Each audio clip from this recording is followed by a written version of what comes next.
יש בבעלותכם נכס נדל"ן, והבנק מסרב לתת לכם אשראי, ואתם יודעים שאם הייתם מקבלים את האשראי הזה הייתם עומדים בהלוואה והמצב שלכם היה משתפר?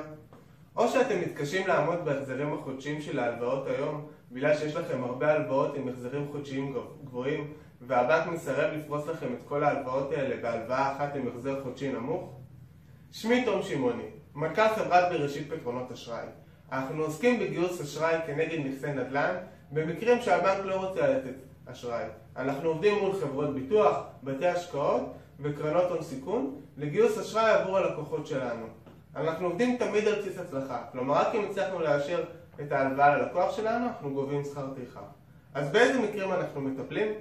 אם בעבר ההתנהלות שלכם הייתה לא תקינה בבנק, והיום אתם מתנהלים בצורה תקינה, אבל בבנק זוכרים לכם את העבר בגלל שאתם מסומנים, אנחנו יודעים לעזור לכם לגייס אשראי כנגד נכס נדל"ן בבעלותכם. אבל גם אם היום ההתנהלות שלכם לא תקינה בבנק, ובגלל זה הבנק מסרב לתת לכם אשראי, ואתם יודעים שאם הייתם מצליחים לגייס אשראי הייתם יוצאים מהפלונטר ועומדים בהלוואה, יש סיכוי מאוד גבוה שאנחנו יודעים לגייס לכם אשראי.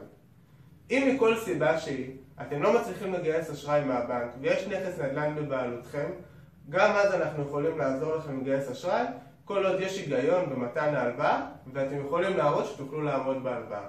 אם אתם באחת מהסיטואציות האלה, אני מזמין אתכם להשאיר פרטים, אנחנו ניצור איתכם קשר ונראה איך אנחנו יכולים לעזור לכם.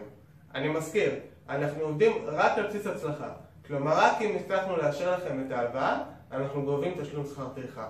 אז אני מחכה לשמוע מכם.